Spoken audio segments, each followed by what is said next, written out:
കോയമ്പത്തൂർ കൂട്ടബലാത്സംഗ കേസിലെ പ്രതികളെ വെടിവെച്ച് പിടികൂടി പോലീസ്. ശിവഗംഗ ജില്ലയിൽ ഗുണ, സതീഷ്, കാർത്തിക് എന്നിവരാണ് അറസ്റ്റിലായത്. പിടികൂടാൻ ശ്രമിക്കുന്നതിനിടെ പോലീസ് ഉദ്യോഗസ്ഥനെ പ്രതികൾ വെട്ടിപ്പരിക്കേൽപ്പിച്ചു. തുടർന്നാണ് പ്രതികൾക്ക് നേരെ വെടിയുതിർത്തത്. KB ശ്രീധരനുണ്ട് വിവരങ്ങളുമായി. Sreedharan, good morning. എപ്പോഴാണ് സംഭവം ഉണ്ടായത്? ഇവർക്ക് ഗുരുതരമായ പരിക്കേൽക്കുകയാണോ ഉണ്ടായത് ഈ വെടിവയ്പിൽ, അതോ കൃത്യമായി മാനദണ്ഡങ്ങൾ പാലിച്ചുകൊണ്ടുള്ള ഒരു വെടിവയ്പായിരുന്നോ?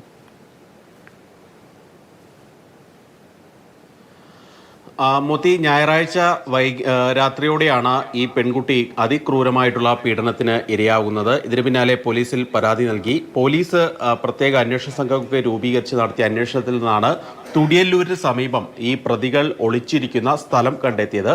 പോലീസ് ഇവിടെ എത്തി ഈ പ്രദേശം വളഞ്ഞോടുകൂടി തന്നെ ഇവർ ആയുധങ്ങൾ ഉപയോഗിച്ച് പോലീസിനെ ആക്രമിച്ച് രക്ഷപ്പെടാൻ ശ്രമിച്ചു. ഗുണ, സതീഷ്, കാർത്തിക് മൂന്നുപേരും ശിവഗംഗ സ്വദേശികളാണ്. ഇവർ ഈ പെൺകുട്ടിയും അതുപോലെ തന്നെ സുഹൃത്തും ഈ എയർപോർട്ട് പരിസരത്ത് കാറിൽ ഇരിക്കുന്നതിനിടെ ഇവരെത്തി ആക്രമിക്കുകയായിരുന്നു. ഈ സുഹൃത്തിനെ ക്രൂരമായി ആക്രമിച്ച ശേഷം പെൺകുട്ടിയെ തട്ടിക്കൊണ്ടുപോയി ആളൊഴിഞ്ഞ സ്ഥലത്ത് വെച്ച് അതിക്രൂരമായി പീഡിപ്പിക്കുകയായിരുന്നു.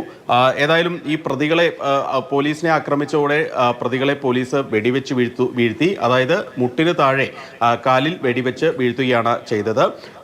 ഈ ഹെഡ് കോൺസ്റ്റബിൾ ചന്ദ്രശേഖരൻ എന്ന് പറയുന്ന ഒരാൾക്ക് പോലീസുകാരന് വെട്ടേറ്റിട്ടുണ്ട്. ഏതായാലും ഈ വെട്ടേറ്റ പോലീസുകാരനെ ആശുപത്രിയിലും അതുപോലെ തന്നെ പ്രതികളെയും മറ്റ് ആശുപത്രികളിലേക്ക് പ്രവേശിപ്പിച്ചിരിക്കുകയാണ്.